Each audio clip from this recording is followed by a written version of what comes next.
They're speaking. My God, they're actually speaking. The words tore out of Nicholas Castellano before he could stop them. His voice cracked like ice under sudden weight, and in 15 years of commanding men, of ordering deaths with the same breath he ordered espresso, he had never once allowed his voice to break. 11:47 in the evening. October wind hammered against the windows of his Los Angeles mansion like something alive and furious, desperate to get in. Nicholas stood frozen in the marble hallway outside the nursery, his hands suspended against the wooden door frame, watching through the crack he had opened just enough to see without being seen. His Italian leather shoes, each one worth more than a month of most people's rent, made no sound against the floor. In the shadows, he was invisible. He was always invisible when he wanted to be. Inside the nursery, soft lamplight pooled across a cream-colored carpet. 2 children sat cross-legged on the floor. 6 years old, born exactly 4 minutes apart, Emma on the left and Leo on the right. Their dark hair, inherited from their mother, fell across their small foreheads. Their eyes, storm grey like his own, were fixed on a woman kneeling between them. Nora Reynolds. She was nothing. A maid in a black and white uniform that hung slightly loose on her thin frame. Her dark hair pulled back in a braid so tight it seemed to stretch her skin. Her hands were moving, showing the children laminated flashcards she had drawn herself with colored markers. The pictures were crude but unmistakably careful. A cat. An apple. A house. And the children were speaking. Not shouting. Not the uncertain babble of toddlers. Real words. Structured. Intentional. Car, Emma whispered, pointing at the card with the cat. Car, Leo repeated, his voice like wind through a tunnel, unused for so long it sounded broken. Nora's face transformed. Nicholas had never seen her face like this. In 3 weeks of her working in his house, he had seen her move through the rooms with the particular invisibility of servants, present but not acknowledged, watching but not seen. But now, kneeling on his carpet in front of his broken children, her entire face opened like a flower receiving sunlight after weeks of darkness. Yes, she breathed. Yes, you both said it. The cat. Cat. Can you say cat again? Marco and Pietro stood behind Nicholas in the hallway shadows.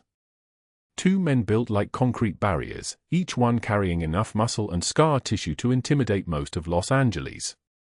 Their mouths hung open like they had forgotten how to close them. In 15 years of working for Nicholas Castellano, they had never witnessed anything like this. They had seen him conduct business in boardrooms where million-dollar decisions were made with a single nod. They had seen him stand motionless while his enemies begged for their lives. They had seen him command respect through pure presence, the kind of authority that made men confess crimes they had not committed just to stop feeling the weight of his gaze. But they had never seen him cry. Tears moved down Nicholas's face like he had no control over them. His jaw was locked so tight his cheekbones looked like they might split through the skin. His fists were clenched so hard his knuckles had gone white, and yet his eyes, God, his eyes were drowning. Inside the nursery, Emma held up another card. A simple drawing of rain falling from clouds. Rain, Nora said. Can you try rain? Emma started, her small voice struggling with the sound. Rarin. And Leo echoed her. Rarin. Nora covered her mouth with her hand. She was crying too, but silently. Her shoulders shook just slightly. She reached out and very gently touched each child on the head, and when she did, something in Nicholas's chest shifted like continents realigning. The children had been born in silence. The doctors called it selective mutism, then global aphonia, then they stopped calling it anything because they had exhausted their diagnoses. 17 specialists across California. Brain scans that showed nothing wrong. Speech therapists who tried everything from hypnosis to experimental sound therapies. $140,000 spent in the first year alone. Then another $200,000 in the years that followed. Nicholas had built an empire by understanding that money could not buy everything, but he had spent enough of it to believe that surely, it could buy his children's voices back. It could not. For 6 years Emma and Leo had lived in silence. His parents had whispered that perhaps it was a curse, that perhaps his own sins had infected his bloodline. His ex-wife had stopped looking at the children after the first year, as though their silence was something contagious, as though spending too much time with them might trap her in their quiet world. She had left when they were 3 years old, leaving behind a letter that Nicholas had read once and then burned. He had burned it in the fireplace in his office while his men stood outside the door and pretended not to hear him breaking furniture. Nora Reynolds did not know any of this. She did not know that she was kneeling in the mansion of the most dangerous man in Los Angeles. She did not know that the children she was teaching had been abandoned by their mother, left in the permanent care of nannies and assistants. She did not know that 3 weeks ago, on a rain-soaked street corner in downtown LA, she had saved Emma's life without realizing who the child was, without knowing that a simple moment of human kindness would spiral outward and change everything.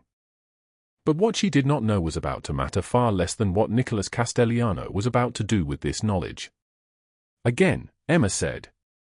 Not a question. A command, but soft. A command made of hope. Again, Nora. More words. More words, Leo echoed. The sound of the rain continued outside the mansion, a percussion section beneath everything else. Water hammered the windows. Wind howled through the spaces between the old walls. The storm was gathering strength, and neither Nicholas nor his men nor the small woman in the black uniform could have known that this storm would become the least dangerous thing about the night ahead. Nicholas stepped back from the doorway. He moved with the deliberate silence of someone who had learned in childhood that being heard could get you killed. Marco and Pietro stepped back with him, their bodies instinctively matching his movement, their loyalty so complete it operated without words. She will need protection, Nicholas said. His voice was steady now, controlled, but something had shifted beneath it. Something cold and certain. Whatever she is involved in, whatever has brought her to my house, she will need protection. So? Marco's confusion was evident. In 15 years, they had never known Nicholas to concern himself with the personal circumstances of his employees. The household staff existed in a separate universe from his actual life, acknowledged but invisible, present but not relevant. Find out everything about Nora Reynolds, Nicholas continued. Her family. Her finances. Her debts. Who she owes money to. Who would want her? Where she came from and where she thought she was going. I want to know the name of her first childhood friend. I want to know what she eats when she thinks no one is watching. I want to know every single vulnerability she has. And when we know all of that? Pietro asked carefully. Nicholas looked back at the cracked nursery door, where the soft sound of Emma's voice came again, attempting another word, another attempt at the simple magic of language. Then we eliminate every single threat to her existence. He said it without emotion. It was simply a statement of fact, delivered with the same tone he might use to describe the weather. But Marco and Pietro exchanged a look they had not exchanged in years, a look that said they understood they had just witnessed something unprecedented. A line being crossed. A man discovering something stronger than power, something more dangerous than money, something that could not be controlled or commanded. A reason to care about someone other than himself. The storm continued outside, wind and rain and the sound of a city in the dark. And somewhere in downtown Los Angeles, unaware that her presence had just altered the trajectory of a powerful man's entire existence, Nora Reynolds was about to discover that her last $34 in the world would not be nearly enough to save her. But she had no way of knowing that salvation was coming from the most unexpected direction imaginable, not from rescue, but from debt. Not from the charity of strangers, but from a debt of honor that Nicholas Castellano, in his own ruthless code, was about to repay 1,000 times over. Now let us go back. Beside the money sat the envelope. White and cream-colored, expensive paper, stamped in red letters that screamed across the surface like a scar. Final notice. Meadowbrook Medical Facility. Account overdue. $22,000 owed. 72 hours to remit payment or Margaret Reynolds would be discharged. No appeal. No extension. No mercy. 72 hours. Her mother had not recognized her own daughter's face in 4 months. But at Meadowbrook, they managed her dementia with precision, with medication timed to the minute, with caregivers who changed her clothes and fed her and spoke to her like she was still human, still worth something. The facility cost $4,200 every month. $22,000 for 6 months she had somehow managed to scrape together through 3 jobs, through selling the things she owned, through nights when sleep felt like a luxury she could not afford. She had worked double shifts at the restaurant downtown, 16-hour days carrying trays and smiling at men who did not tip. She had cleaned houses on weekends, scrubbing other people's bathrooms, folding laundry that still smelled like expensive perfume. And for the last 3 months, she had worked nights as a maid in the Castelliano mansion, moving invisible through rooms where powerful men conducted business in whispers. The mansion job paid the best and asked the fewest questions. The waitress refilled her coffee without asking, just tilted the pot and let the dark liquid spill into the chipped white cup. She was probably 60 years old, with grey streaked through black hair pulled back with a rubber band, and she had seen enough broken people at 3 in the morning to know when to talk and when to let the silence do the work. "Thank you," Nora whispered. The waitress nodded. She had a name tag that said Carol, but Nora had heard her called everything else by the men who came through here at odd hours. She did not ask their stories and they did not ask hers. It was a mercy, a small quiet agreement. Nora's phone lit up on the table. Her hands went cold. The text came from an unknown number, but she knew exactly who it was. Douglas Hale. She had been trying to disappear from his attention for 2 weeks, but disappearing was not something poor people could do. Douglas Hale was 47 years old with a too white smile and teeth too perfect, wearing suits that cost more than her monthly rent, and he had been circling her neighborhood like a shark that had caught the scent of blood in the water. The text read, "Nora, beautiful, I have another opportunity for you. Overseas position. The money is very serious. Call me." There was a phone number. There was always a phone number. She had seen what happened to girls who called that number. They came back different, or they did not come back at all. She had seen them on the streets where she lived, hollow-eyed and absent, like something essential had been removed from their bodies and no one had bothered to replace it. Her thumb hovered over the delete button. It shook. She deleted it. The cold from the window seemed to intensify, as though the October night had heard her refusal and decided to punish her for it. She pulled her thrift store coat tighter around her shoulders. The coat was grey wool with one button missing and the lining torn at the hem, but it had been $10 at the Salvation Army and it was warm enough for survival. Everything in her life was survival. She had stopped thinking about living somewhere around the time her mother's first hospital bill arrived. Let me take you back. Earlier that day. 9 a.m. in the Castelliano mansion on Laurel Canyon, where sunlight streamed through floor-to-ceiling windows and made the marble floors look like sheets of ice. Nora pushed the vacuum over the study carpet in careful, measured lines. The vacuum was loud, but not so loud that it prevented her from hearing the conversation in the adjacent room, though she tried not to listen. You did not listen in the Castelliano mansion. You did not see things. You did not exist except as a tool, useful, disposable, invisible. Marco and Pietro were speaking Italian, their voices low and controlled. They were discussing a shipment. They were discussing someone named Hale. They were discussing things that would have been dangerous to overhear, so Nora directed all her attention to the carpet fibers, to the precise movement of the vacuum head, to anything but the words being spoken behind the oak door. She was 26 years old, but her face had the hollowed quality of someone much older, as though years of worry had carved away the softness of youth and left only bone structure and sad eyes. Dark circles lived permanently under her eyes now. There was a scar on her left wrist, thin white line, from a time she did not talk about. Her hands were calloused from scrubbing, and there were permanent indents on her ring fingers from carrying heavy baskets of laundry. But her eyes were still dark brown and they were still alive, still holding something like hope, even though hope felt increasingly like a luxury item no longer in stock. She moved from the study to the hallway, and that was when she saw them. 2 children on the grand staircase. A boy and a girl, identical in the way of twins, both with dark hair and Nicholas Castellano's sharp cheekbones. They were 6 years old and they did not speak. This was common knowledge in the mansion. The children had never spoken, not since birth, not once in all their lives. The doctors had no explanation.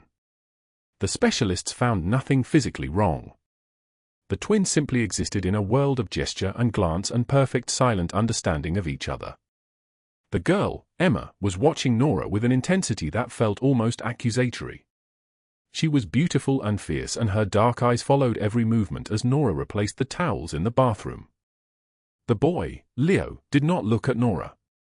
He looked at his sister, always his sister, as though she contained the entire universe and everything else was peripheral. Do not stare at the children, Mrs. Chen had told Nora on her first day. Do not speak to them. Do not ask questions about them. They are not your concern. You clean and you leave. You say nothing. You exist and then you stop existing. Do you understand? Nora had understood. By 11 p.m., Nora was walking down the driveway of the Castellano mansion toward the street where she had parked her 2003 Honda Civic with 98,000 miles on it and a prayer written on a post-it note stuck to the dashboard. Please start, it said. Please keep running. Please let me afford the oil change. The October air was dry and cold. Dead leaves skittered across the driveway like small desperate creatures trying to escape. Her breath was visible in white clouds, and she was thinking about the small can of soup waiting in her apartment, the kind that was on sale for 79 cents, when she noticed the car.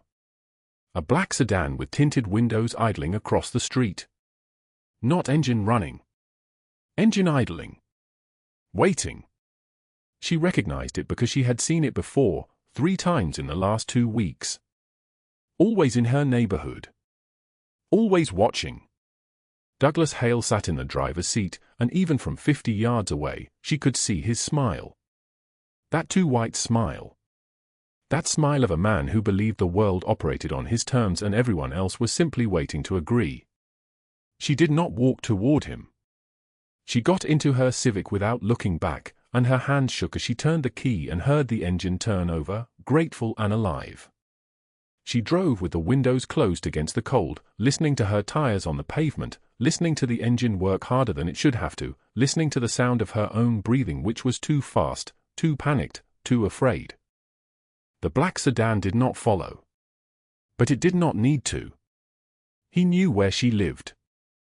The October wind tore through the crosswalk like a blade wrapped in ice, and Nora Reynolds did not see the child until the light changed.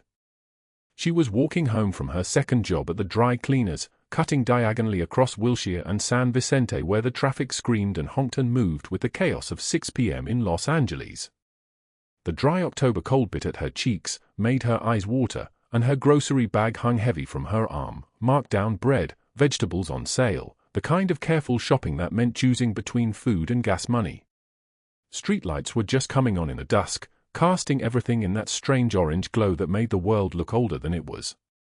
The rush hour traffic was a river of metal and fury. Black cars, silver cars, red cars all pressing forward, all believing their destination mattered more than anything else. That was when Nora noticed the small figure on the median. A girl. 5, maybe 6 years old. Wearing a pink jacket that looked expensive, the kind of coat that did not belong on a child standing alone in the middle of Wilshire Boulevard looking confused. The girl's dark hair blew around her face, and even from the curb, Nora could see that the child was not supposed to be there. No parent beside her? No guardian. Just a small person in expensive clothing, standing between lanes of oncoming traffic, looking lost. The light changed. The pedestrian signal blinked white, telling the cars to stop, but there was that moment, that terrible hesitation, when drivers were still accelerating, still not quite convinced they needed to brake. That moment when physics and human reaction time created a gap where accidents lived. The girl stepped forward. Not thinking. Not calculating the cost or the consequence. Not measuring the distance between her small body and the nearest bumper. Nora simply moved. She dropped her grocery bag and lunged, her hand closing around the small arm, and she pulled, hard, yanked, pulling the child backward as a black Mercedes SUV screamed past, its horn blaring long and angry, missing them by inches so close Nora felt the heat of the engine and smelled the rubber burning. Her heart hammered in her chest like it was trying to escape. Her breath came in gasps. The child's arm was thin under her fingers, fragile like a bird's wing. The girl looked up at her with huge dark eyes, her mouth opening and closing, but no sound came out. Nothing. The child's lips formed shapes that should have made words, but there was only silence. It was the silence of someone who had forgotten how to speak, or never learned in the first place. Nora recognized those eyes. She had seen them before, 2 months ago in the halls of the Castelliano mansion. Identical eyes.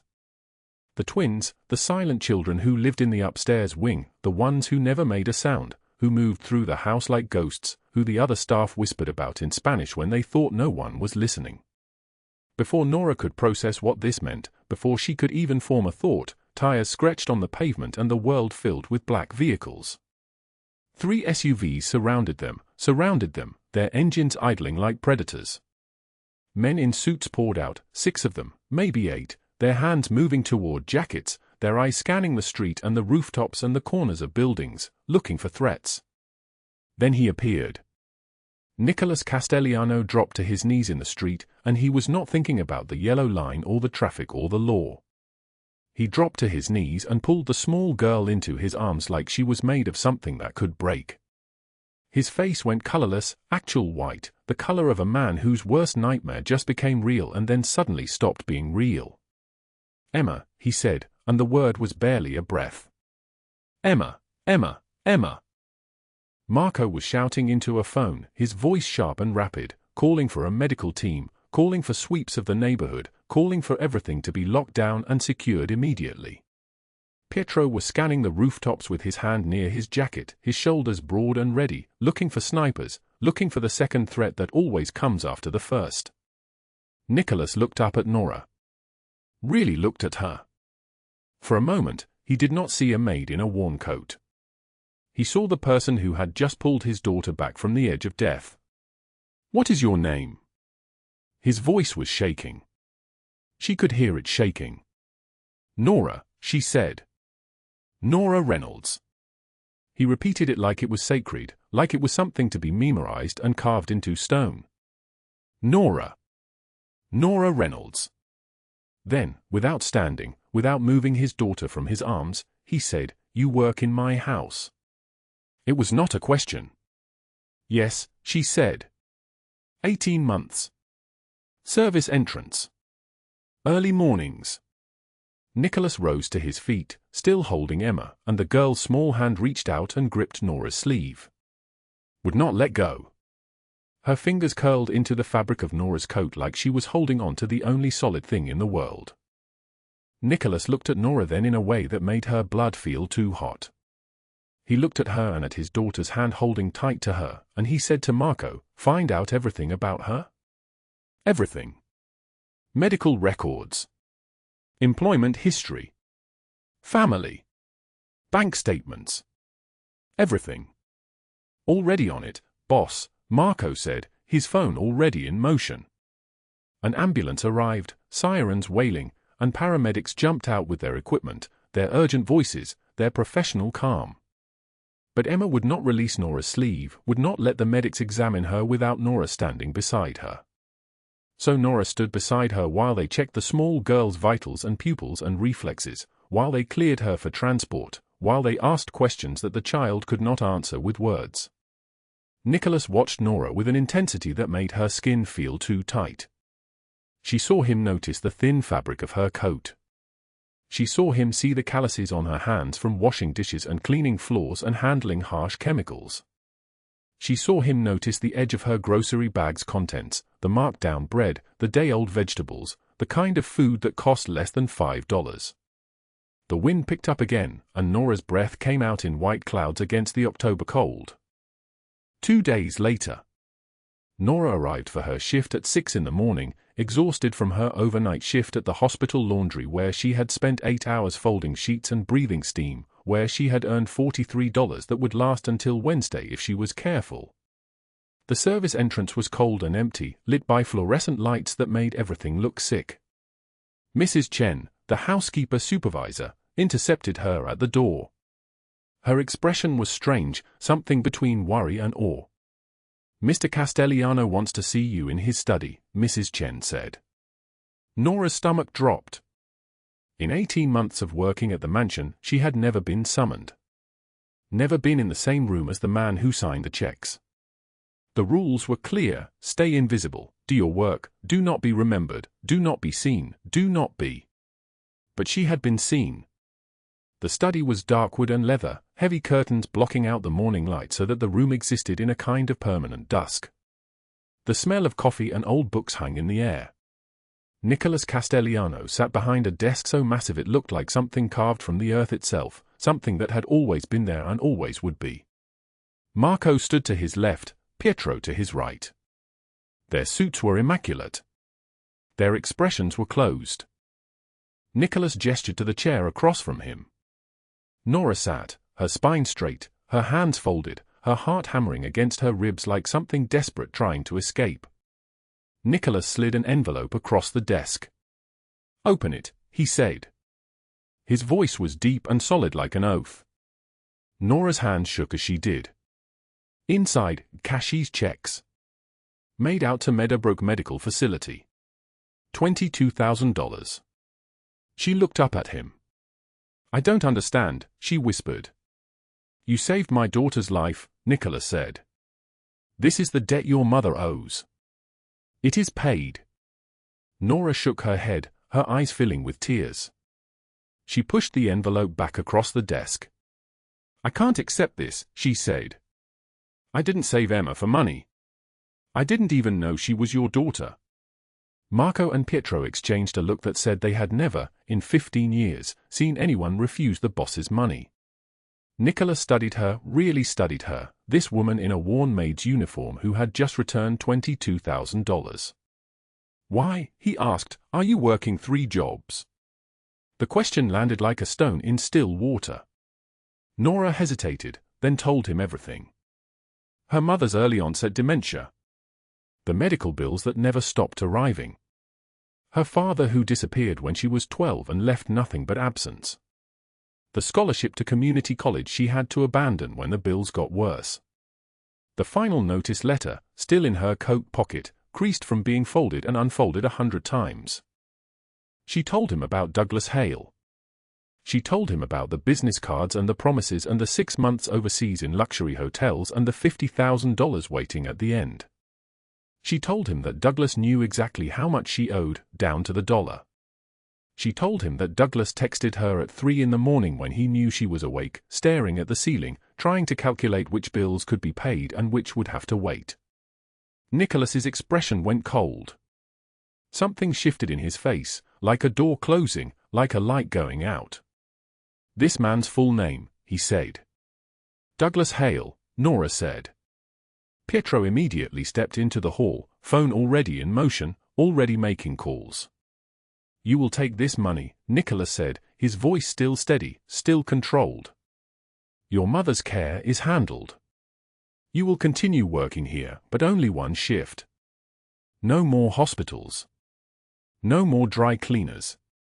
And you will not contact Douglas Hale again. You will not answer his calls. You will not open his messages. Why would you help me?" Nora asked, and her voice broke on the words. "I'm nobody." Nicholas stood and walked to the window. The morning light was grey and distant. 3 years ago," he said, "my brother Vincent betrayed this family.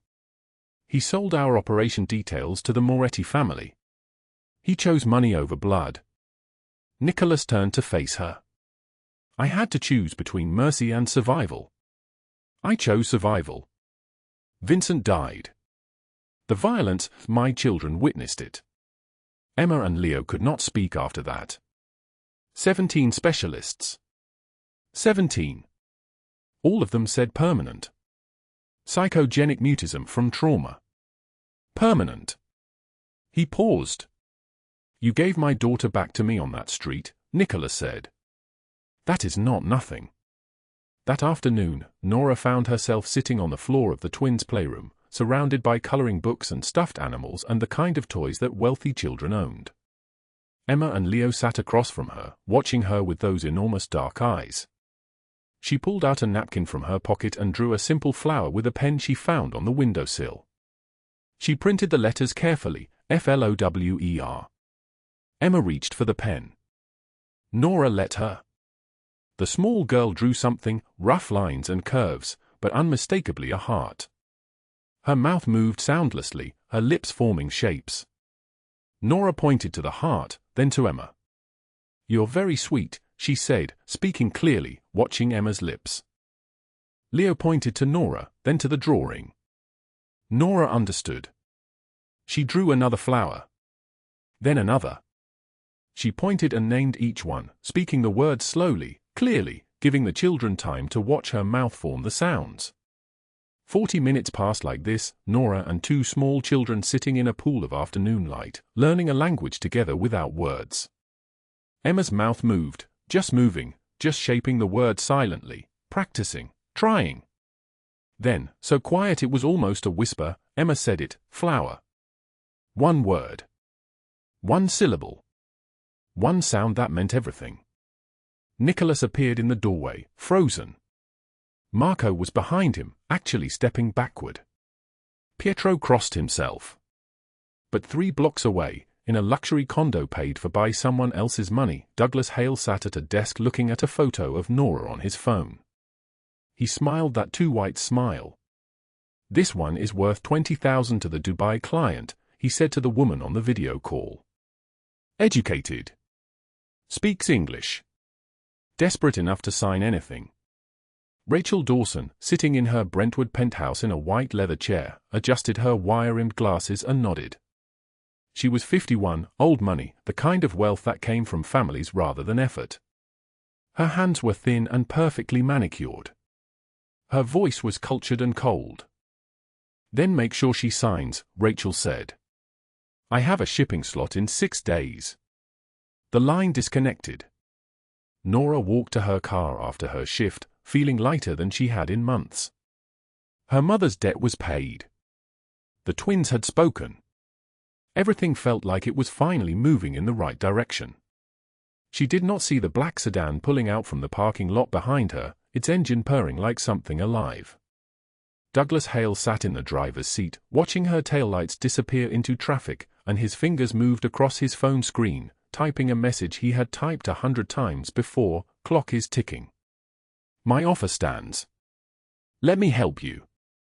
The October wind cut through the parking lot on Sunset Boulevard like a blade wrapped in ice, and Nora Reynolds did not see the black sedan until it was already blocking her path.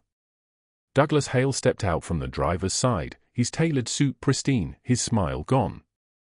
He was 47, thin-faced, with a kind of handsome that belonged in predatory things, and his eyes held no warmth. "You've been ignoring my calls," he said. Nora tried to walk past him. His hand shot out and grabbed her arm, hard enough that she felt the pressure of his fingers digging into muscle, and the shock of it stopped her breath. His grip was not the grip of a man asking.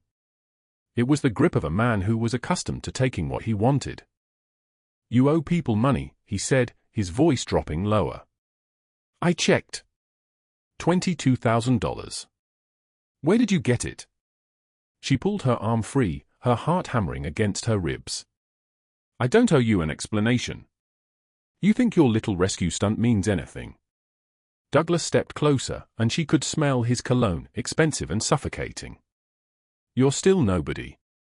And when you can't make next month's rent, when the bills pile up again, when your mother's treatment costs keep climbing, I'll be waiting. My offer is still open. $50,000. 6 months. That's enough to breathe for a year." He pulled back then, straightened his suit jacket, and walked back to the sedan. The engine purred as he drove away, leaving her standing alone in the cold, her arm throbbing where his fingers had been. Nora got home to her studio apartment and sat on her second-hand couch, the kind with a pattern faded from too many years of sitting. The numbers were still there, burned into her mind like a brand. $22,000 was paid. But her mother's ongoing care was $4,000 a month. Her rent was $1,200. Credit cards maxed from last year's emergency still owed $6,000 more. Douglas was right about one thing: she was still drowning. She pulled out her phone and looked at his last text. $50,000 glowed on her screen like a temptation, like a door opening into a room she had sworn never to enter. Her hands shook as she stared at it. The bathroom mirror showed her a stranger. Her eyes were hollow, circled dark as bruises. Her hair had come half undone from its bun. She could see her mother's face in her own reflection, the strong line of her jaw, the proud set of her shoulders from before the dementia had taken her mind. Nora's vision blurred. She sat down on the cold tile floor, knees pulled to her chest, and let herself consider it. Really consider it. Signing Douglas's contract. Disappearing for 6 months. The money coming home. Her mother getting the best care. The twins getting the education they deserved. She pulled out her phone. Douglas's number was already on screen. Her finger hovered over the call button. The apartment was silent except for the heater rattling in its casing. Rain started to fall outside, October cold seeping through the window frame where the seal had cracked months ago. She closed her eyes and thought about Emma's whispered voice saying flower, so quiet it was almost a prayer. She thought about Leo's smile when he realized she had come back. She thought about what Nicholas Castellano had said, that is not nothing.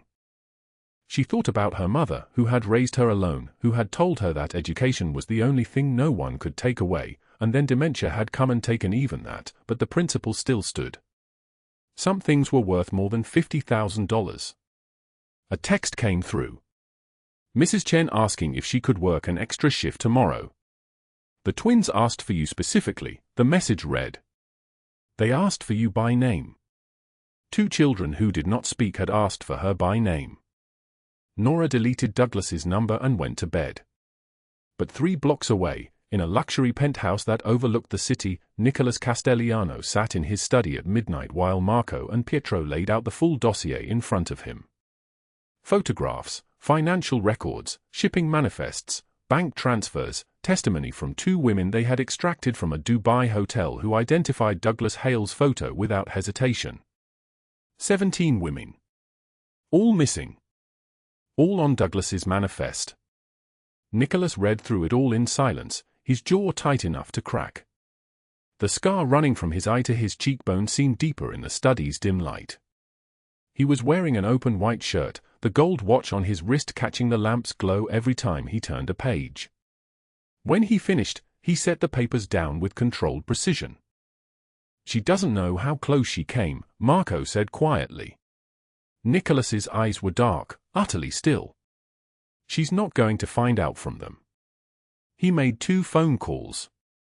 The first was to Anthony Moretti, his old rival, the man his brother Vincent had sold him to in a back room when they were both younger and more desperate. Anthony Moretti, who had lost his own daughter to traffickers 8 years ago and had never recovered from it. I have a trafficking ring operating in your territory, Nicholas said, his voice level and precise.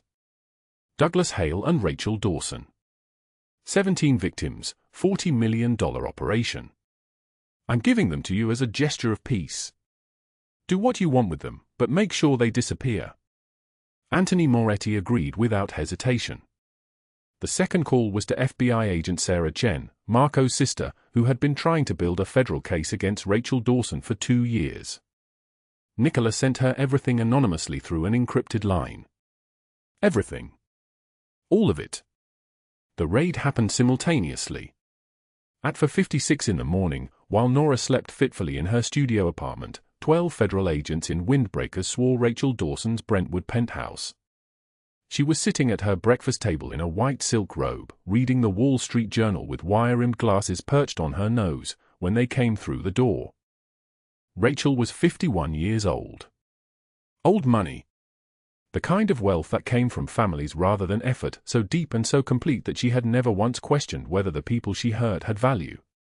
Her hands were thin and perfectly manicured. Her voice was cultured and cold as she asked for her lawyer, but her hands shook as they read her rights. Human trafficking. Racketeering. Conspiracy. Wire fraud. 18 counts. Federal prison minimum 40 years. The charge list took 3 minutes to recite. By sunrise, her non-profit board was holding an emergency meeting. By noon, her properties were seized.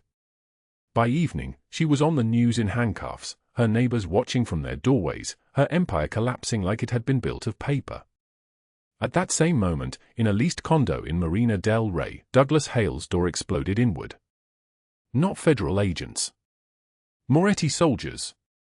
12 men in black moved like ghosts through the apartment, surrounding him before he could reach his phone or grab his keys or do anything but stand frozen against the wall, his hands rising on instinct.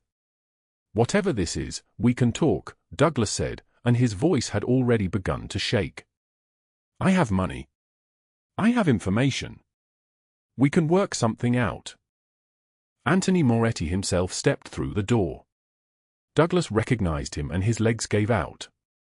He collapsed to his knees, trembling like a cornered animal, the confident predator transformed into something small and terrified. "Please," he begged. "Please, I'll give you names. I'll give you everything. Please don't kill me." Anthony looked down at him with absolute disgust. "Death is too quick," he said, his voice heavy with the weight of his own lost daughter. "Too easy. Too merciful." They dragged Douglas out screaming, apologies pouring from his mouth that no one heard, past the leased BMW he would never drive again, into a black van that disappeared into the October dawn. Douglas Hale was never seen again. His fake modeling agency was raided by the FBI that same morning. His financial accounts were traced back to Rachel Dawson. His 17 victims were identified and repatriated. The entire Los Angeles trafficking operation was severed in a single night of reckoning, and the city woke to headlines about an arrest that changed everything. Nora Reynolds saw the news on her phone that morning. Rachel Dawson arrested. Trafficking ring exposed. Victims rescued. Douglas Hale listed as a person of interest. Her hand shook as she stared at his photograph on the screen, at the face of the man who had grabbed her arm in the parking lot just hours before. She realized she had come within one phone call of disappearing entirely. She did not know Nicholas was behind it. She did not know he had spent the entire night watching his children sleep after making those 2 phone calls, his hand on Emma's forehead, listening to Leo's breathing, thinking about a woman in a worn black uniform who had pulled his daughter back from traffic without knowing who she was saving. But when Nora arrived at the mansion for her shift and saw him in the hallway, their eyes met across the space, and something passed between them that needed no words. An understanding. A recognition. 2 people who had glimpsed darkness and chosen mercy instead. Nicholas moved toward her slowly, deliberately, each step measured and controlled. His eyes held hers. When he spoke, his voice was deep and solid like an oath. "It is finished," he said. "You are safe." And in that moment, standing in the hallway of a mansion built on power and shadow, Nora Reynolds understood something that changed everything. The storm will pass and you are far stronger than you think. 2 weeks had passed since the night that changed everything. The twins' playroom on a Saturday afternoon held the quality of light that made the ordinary feel golden. October sun poured through the tall windows of the Castellano mansion, dust motes drifting like tiny dancers in the warm air. Nora Reynolds sat cross-legged on the carpet, a stack of homemade flashcards spread before her in a careful arc. The cards were simple, beautiful, pictures drawn in colored pencil, single words beneath each one in her careful handwriting. Book. Red. Dance. Smile. Emma Castellano, 5 years old with her father's dark eyes, pointed at a card and spoke the word with perfect clarity. Book. Her twin brother Leo touched the next card. Red. Nora's smile could have lit the room brighter than the sun. Yes. Both of you. Yes. The specialists had said it was impossible. 17 doctors across 3 hospitals, their diagnoses layered like stone: selective mutism, trauma response, neural developmental delay. The reports were thick with medical language that all translated to the same conclusion: the children would likely never speak, not fully, not clearly. Not after what they had witnessed. But Emma spoke. And Leo spoke. and their vocabulary had climbed to 47 words. The twins dissolved into giggles and scattered toward the blocks in the corner, their laughter like bells.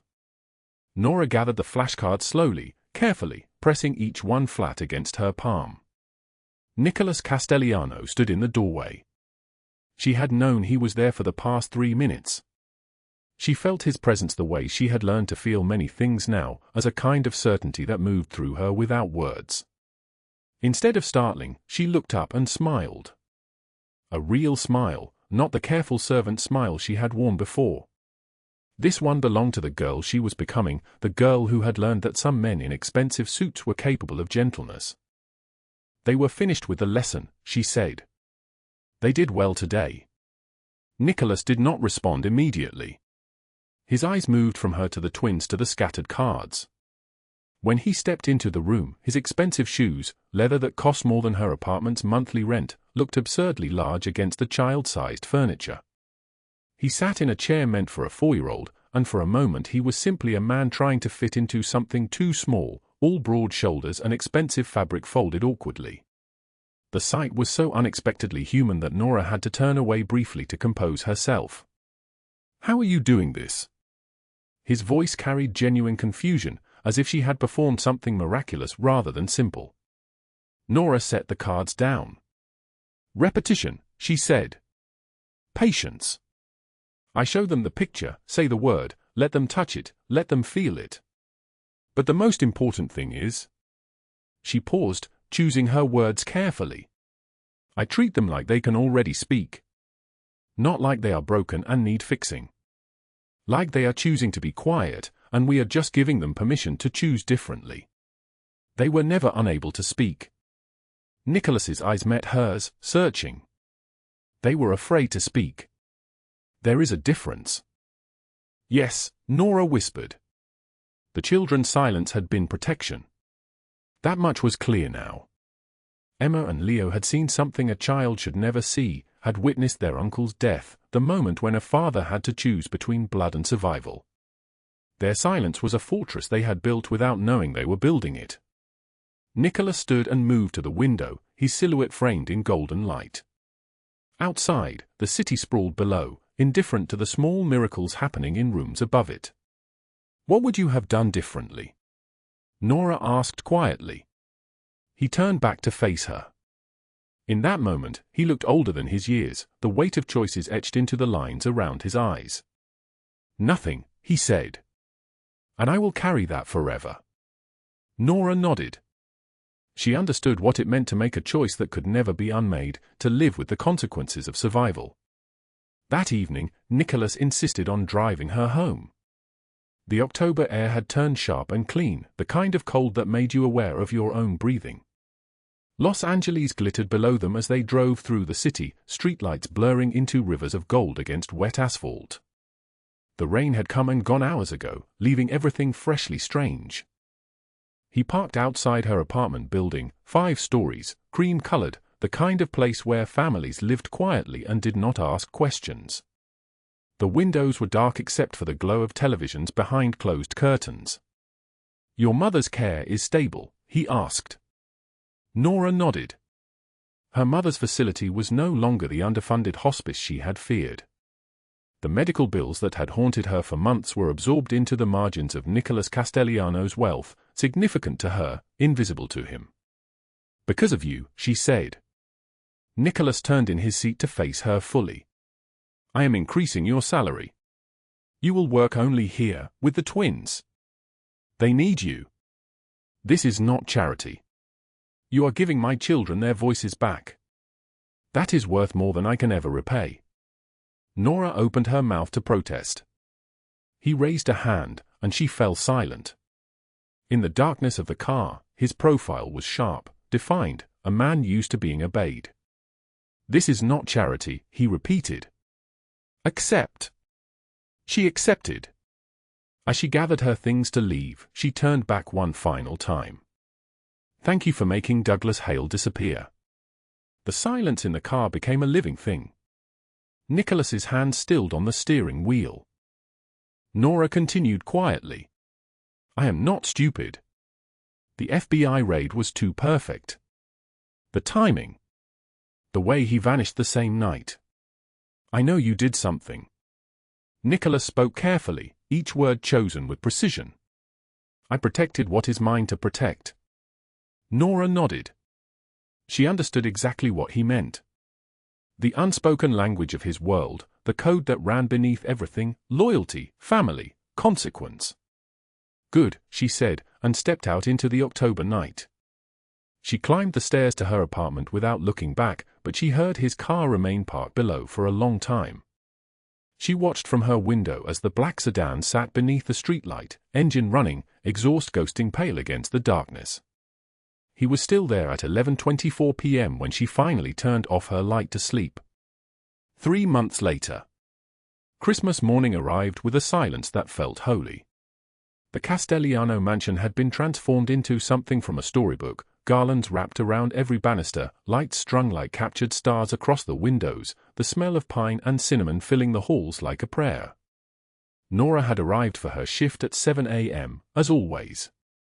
Mrs. Chen, the head housekeeper, intercepted her at the entrance with a wrapped box, elegant silver paper tied with a white ribbon. "Mr. Castelliano left this," Mrs. Chen said. "He asked that you open it before you go to the playroom." Inside the box lay a contract printed on heavy paper. Nora's hands trembled as she read. Permanent position. Speech therapist and tutor. A salary that was nearly triple what she earned now. Health insurance that covered her mother's facility completely, all medications, all care. Beneath the contract was a handwritten note in careful script. The pen had pressed deep into the paper, as if written with intention. "They spoke because you believed they could. Thank you for giving me back my family." Nora folded the note carefully and pressed it against her heart. The twins were waiting in the playroom, dressed in matching red sweaters, their dark hair brushed smooth. When they saw her, they ran. "Miss Nora," they both called, their voices clear as bells. "Miss Nora, Miss Nora." She dropped to her knees and gathered them against her, crying without shame. They had never called her by name before. Now they spoke it like it was the most natural word in the world. Nicholas appeared in the doorway. The twins broke free and scattered toward their presence, their laughter filling the mansion like proof that miracles were real. Alone now, Nora rose slowly. Nicholas stepped into the room and handed her a legal document, thick and official. "What is this?" she whispered. "The deed to your apartment building," he said. "Placed in your name. The building manager will handle everything. You will never have to worry about rent again." Nora stared at the document, at her name printed in the official language of ownership. For a moment she could not speak. "Why are you doing all this?" The words came out broken, barely a whisper. Nicholas stepped closer. In the morning light, his face was gentle in a way she had never seen it before. 3 months ago I was a man who had everything and felt like he had nothing. My children could not speak. My brother's betrayal had broken something I thought was unfixable. Then you pulled my daughter out of traffic without knowing who she was. You sat on my floor with hand-drawn flashcards.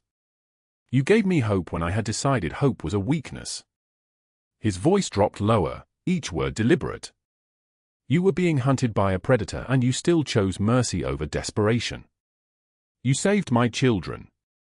You saved me. This is not charity. This is debt, and I will spend my life repaying it. Nora's eyes filled. You already saved me back. We are even. Nicholas shook his head slowly. We are bound by shared darkness. There is no even. There is only forward. The twins crashed back into the room, presents forgotten, demanding attention. The moment dissolved into their laughter, their voices, their endless need. Nicholas and Nora exchanged one long look, an understanding that needed no words, that had been forged in the space between desperation and mercy. That night, after the house had fallen into sleep, Nora returned to the diner on Figueroa Street. Same booth where she had once counted 34 crumpled dollars with shaking hands. Same checkered floor, same dying neon lights, same smell of coffee and grease hanging heavy in the 3 a.m. silence. Nicholas sat across from her this time. 2 cups of coffee between them, steam rising in thin columns. I used to sit here, Nora said, her voice steady now, and count the money in my pocket and think I was out of options. I used to sit in my study, Nicholas replied, and think my children were lost forever. We both thought wrong. We both chose differently than darkness demanded. The silence that followed was not empty. It was full of understanding, of 2 people who had glimpsed the edge of an abyss and pulled each other back into light. If this story moved you, drop a like right now. Share it with someone who needs hope. Subscribe so you never miss a story that reminds you mercy is louder than darkness. And remember, you are stronger than you know. I will see you in the next one.